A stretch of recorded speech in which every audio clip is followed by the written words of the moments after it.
thanks to two thoughts. One prompted by an episode of the Space and Things podcast with Emily Carney and Dave Giles, and another by a recent rereading of Teasel Muir-Harmony's Apollo to the Moon.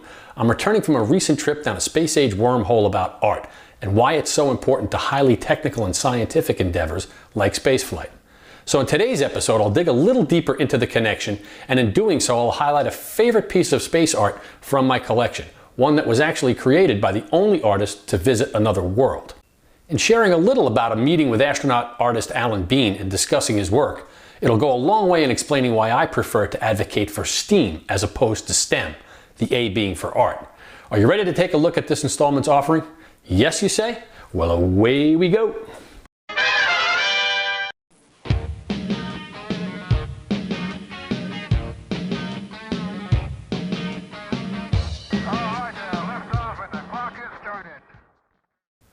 Hello collectors and space fans, I'm Jim Frangione and welcome to episode 21 of Taking Up Space, the place where space history lives and where every artifact tells a story, where we seek to preserve vintage artifacts, reveal their history, and in doing so, hopefully inspire some of you in the next generation of space explorers to take on pursuits relating to science, technology, engineering, art, and math. If you're as passionate as I am about the history of spaceflight or the collecting and preservation of space-age ephemera, be sure to click on the subscribe button and notification bell down below so that you don't miss out on a single episode. And if you're really digging what you see here, you can now receive additional content by following me on Instagram at Jim_TakingUpSpace. As I mentioned in the introduction, a couple of ideas collided in my mind recently, and it sent me deep into learning more about space art, specifically the NASA art program.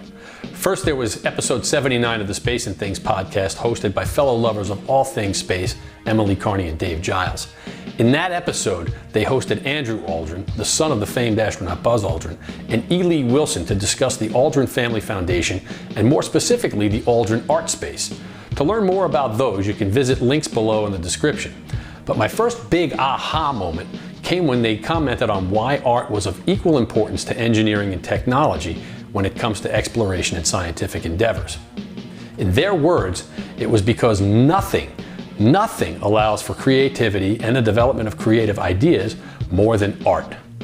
Let that sink in for a moment. Inside of one sentence, they nailed why I almost instinctively gravitate toward the term STEAM instead of STEM. Think about it. If, as Columbus put it, the first journey is the one in the mind, where would we be in science and technology and engineering if it were not for the likes of writers like Jules Verne, or H.G. Wells and Arthur C. Clarke, or filmmakers like George Méliès and Stanley Kubrick or George Lucas, or illustrators like Chesley Bonstall, Fred Freeman, and Ralph Klepp, whose work graced the covers of Collier's magazine in the early 1950s, alongside scientific writings of giants like Wernher von Braun, Fred Whipple, and Willy Ley. The second aha moment came on May 5th, the 61st anniversary of Alan Shepard's 15-minute suborbital flight aboard Freedom 7, which made him the first American in space. I was reminded of a particular image inside this outstanding book by Teasel Muir-Harmony, the curator of the Apollo collection for the Smithsonian's National Air and Space Museum. How's that for a cool job? In it, she told the story of how this Bruce Stephenson painting of Alan Shepard so moved NASA Administrator James Webb that he established a NASA art program for a few reasons. He thought Stephenson's portrait captured the spirit of our space exploration program in a way that no camera, newspaper article, or report could.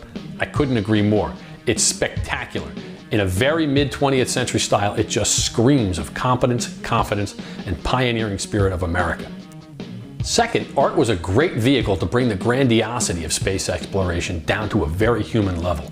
And lastly, from James Dean, the NASA art program's founding director, at the core, both art and aerospace exploration both search for the meaning of life. Boom, my mind was officially blown, and further down the wormhole I went. Ultimately, the NASA art program would lead to a collection of some 3,000 works by artists including the likes of Norman Rockwell, Robert McCall, and Paul Klee, among many others. Some of the works would become iconic and even find themselves on US postage stamps. And all of this leads me to today, to talk about one artist and one painting, the one right over my shoulder. As I alluded to in the opening, there's only one artist who has ever visited another world.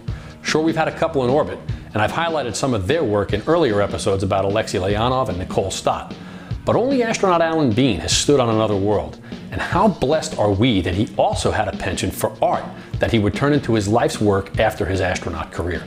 Today's artifact is a limited edition, signed and numbered artist's proof, giclée on canvas, of Alan Bean's painting titled A New Frontier. And of all his works, this one has always resonated with me for a couple of reasons. First, the photo from which this painting was derived is, in my estimation, one of the best of the Apollo program, because it always looked so otherworldly. The depth of field, the spacesuited human figure, the dirt juxtaposed with the sterility of the sample container, and that glint of sunlight off its edge, you can tell this photo was not taken on Earth. For me, if I had to pick one photograph that conveyed the sense of what it felt like to walk on the moon, it would be this photo. And I mentioned this to Alan Bean, which made for a little bit of an interesting conversation, given that he himself created a painting titled That's How It Felt to Walk on the Moon, in an attempt to answer one of the most frequently asked questions of him. His painting or this photo, I think both possess that ethereal, almost dreamlike quality that he sought to purvey in this painting. The second thing about this painting that makes it special to me is the story of why that image resonated with Al Bean himself. Two reasons, really. First, the idea of collecting a soil sample was something that appealed to him directly, given the connection he found in it to his father, Arnold, who himself was a soil scientist for the U.S. Department of Agriculture here on Earth. A little of that like father, like son magic, I suppose. Second, this painting represents a bit of a departure for Alan Bean from much of his previous work, where darker and more muted tones were used in an attempt to portray the lunar scenes as accurately as possible. Here, for the first time, he took an image that was as black and white as possible and embraced the challenge of trying to recreate it as accurately as he could with the maximum amount of color. No mean feat. It took him the better part of a year to do it, but the results, in my estimation, are that he nailed the otherworldly essence of the original photo and brought that to the front and to the center. In discussing this with him at SpaceFest 7 back in 2016, he seemed to grin a bit at my own appreciation for this particular work, and he went on to tell me about the part that he was most proud of, that he managed to use the color green, the most earthly of colors, in this rendering. You can see from this photo that he's gesturing to the area in which the slightest hint of greenish blue was used, and that changed things for me forever. Where my eyes were previously always drawn to that glint of sunlight or the depth of field in the photograph, now my eyes always go to that little hint of green. That brings me great joy. It connects me to Al Bean and the memory of meeting him and talking about it. And in those little moments when I see it, I know I'm seeing it through the eyes of the artist and through the eyes of a man who actually walked on the moon. And that is incredibly cool. So there you have it, folks. Down the rabbit hole and back out again on the other side. Only this time with a renewed perspective on why art and creativity are not mutually exclusive from science and technology, but are actually vital to it. Hopefully I've been able to demonstrate that a little bit for you by examining just one painting from one person who was truly equal parts artist and engineering test pilot / astronaut. I have other pieces of Alan Bean art in my personal collection. In future episodes we'll look to highlight more of his post-astronaut work.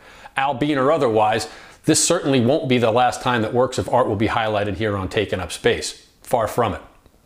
If you're interested in learning more about the NASA art program or how artistic renderings of the mid-20th century played a role in marketing the space program to the American public, I have links to these works as well as to Teasel Muir-Harmony's outstanding books in the description down below. And that's a wrap for today, my friends and fellow space enthusiasts. Thanks a million for tuning in. If you've enjoyed this episode, please give it a thumbs up down below and feel free to let me know your thoughts by dropping me an email at jim.takinupspace@gmail.com. And don't forget to check out my additional content on Instagram at jim_takinupspace. Until next time, collectors and space fans, keep your heads held high and keep your eyes on the stars.